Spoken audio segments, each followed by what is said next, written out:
திரு ராகுல் காந்தி அவர்களிடமிருந்து முதல் கால் வந்துச்சு. Brother, I am always with you, don't worry. அவ்வளவுதான், ஒரே வார்த்தை முடிச்சிட்டார் அவர். எப்படி இயேசுநாதரை சிலுவையில் அறைந்து அவர் மீது கொலைப்பழியை சுமத்த நினைச்சார்களோ சூழ்ச்சியாளர்கள், அதே மாதிரி ஒரு தூய உள்ளத்தை கொண்ட எங்க தலைவரை கொலைப்பழி சுமத்த பார்த்தாங்க. நான் ஒரு ஸ்போர்ட்ஸ்மேன், கிரிக்கெட் விளையாடுறோம், இந்தியா விளையாண்டுட்டு இருக்கோம். நாங்க இந்தியா செமிஃபைனல்ல ஆஸ்திரேலியாவை ஜெயிச்சிட்டோம்.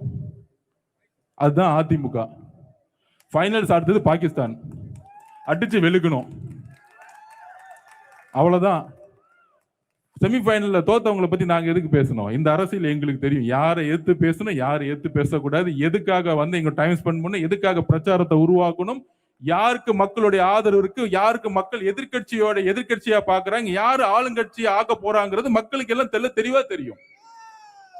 அப்ப திமுகவுடைய பிரச்சாரத்துக்கு இதுதான் கடைசியா நாங்க சொல்றது. ஒன்னே ஒண்ணு, நாங்கள் செமிஃபைனல்ல ஜெயிச்சு முடிச்சிட்டோம். இனிமேட்டு ஃபைனல்ஸ் தான். ஃபைனல்ஸ் என்ன, ஏப்ரல் மாசம் நடக்கக்கூடிய எலெக்ஷன். திமுக டிவிகே முடிஞ்சிச்சு, வேற யாருமே இல்ல. பக்கத்துல லீடிங் போயிட்டே இருக்கும். இன்னைக்கு இந்தியா டுடே ரிப்போர்ட்ல 3%. அண்ணன் 3 மாசத்துல 30 டிஸ்ட்ரிக்ட் கலங்க முடிக்கும் பொழுது 10% லீடிங் போயிட்டே இருப்போம். ஸ்வீப் எலெக்ஷன் கரூர்ல பண்ணி பார்த்தாங்க, கொலைப்பழியை பற்றி பார்த்தாங்க. எப்படி இயேசுநாதரை சிலுவையில் அறைந்து அவர் மீது கொலைப்பழியை சுமத்த நினைச்சார்களோ சூழ்ச்சியாளர்கள், அதே மாதிரி ஒரு தூய உள்ளத்தை கொண்ட எங்க தலைவரை கொலைப்பழியை சுமத்த பார்த்தாங்க. ஆனா ஃபர்ஸ்ட் கால் எங்க தெரியுமா வந்துச்சு? இதுதான் ஸ்டாலின் சார் பயந்துட்டாரு. திரு ராகுல் காந்தி அவர்களிடமிருந்து முதல் கால் வந்துச்சு. ஏன்னா அவருக்கு தெரியும் அங்க என்ன நடந்துட்டு இருக்கு, இங்க என்ன நடக்கும் அப்படின்னு. வந்து, brother, I am always with you, don't worry.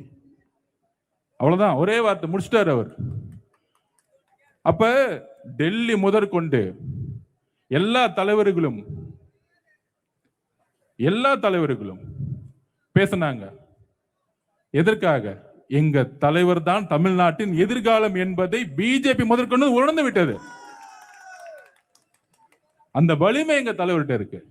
எம்ஜிஆரை பார்த்து நீங்க சொல்லிட்டு இருந்தீங்க, அவருக்கு வாக்கு வலிமை இருக்கா, பணபலம் இருக்கா, சீனியர்ஸ் இருக்காங்களா, எல்லாம் இருக்காங்களான்னு. அதோ அண்ணன் செங்கோட்டையன் வந்தார், 55 வருஷம் எக்ஸ்பீரியன்ஸ். அவருக்கு தெரியாதா? அவர் நினைச்சிருந்தா பிஜேபியில போயிட்டு ஒரு கவர்னர் ஆயிருக்கலாம், இல்ல சென்ட்ரல் மினிஸ்டர் ஆயிருக்கலாம், இல்ல திமுக போயிட்டு நாளைக்கே மினிஸ்டர் ஆயிருக்கலாம். ஏன் இங்க வந்தார் அண்ணன் திரு செங்கோட்டையன் அவர்கள்? ஏனென்றால் தமிழ்நாட்டுடைய எதிர்காலம் எங்களுடைய தலைவர். அவ்வளவுதான். எம்ஜிஆரையும் ஜெயலலிதாமையும் பார்த்த செங்கோட்டையன் எங்க தலைவரை நோக்கி வரார் அப்படின்னா எதற்காக? அவர்தான் அடுத்த எதிர்காலம், அவர்தான். அதை அவர் உணர்ந்தார், அவர் கால்குலேஷன் பண்ணிட்டார். இன்னும் பல பேர் வரதுக்கு ரெடி ஆயிட்டு இருக்காங்க. இன்னும் கொஞ்ச நாள் அதிமுக கூட இருக்குமானே தெரியாது. அப்ப நாங்க எதுக்கு அதிமுக எதுக்கணும்? இன்றைக்கு 30% மேல இருக்கும் பொழுது நாங்க எதுக்கு இன்னொரு கூட்டணி உருவாக்கணும்? எங்க தலைவர் என்னோட வாழ்க்கையை விட்டுட்டு வரும் பொழுது அவரை முதலமைச்சர் ஆக்குறதுக்கு நாங்க வந்து எங்களுடைய கொள்கையை நாங்க பிரகடனப்படுத்திருமா, இல்ல இன்னொருத்தர முதலமைச்சர் ஆக்குறதுக்கு நாங்க கொள்கையை பிரகடனப்படுத்திருக்கணுமா? இந்த 2 கட்சிகளும் ஆட்சி நிர்வாகத்துடைய தோல்வினாலதான் தமிழ்நாடு இன்னைக்கு இப்படி இருக்கு. நீங்க சொல்லுங்க, இன்னைக்கு ஒரு கிறிஸ்துவர், நான் சின்ன வயசு தீபாவளி கொண்டாடும் போது, நான் ஒரு தொழிலாளி, பிஹெச்ல தொழிலாளி வீட்டுல வளர்ந்தவன். நான் ஒரு புது ட்ரெஸ் வாங்கி கொடுக்கறதுக்கு அவ்வளவு கஷ்டப்படுவார். பல தீபாவளிகள் புது ட்ரெஸ் எனக்கு வாங்கி கொடுக்க முடியலன்னு அவர் அழுதுருக்காரு எங்க மாமா.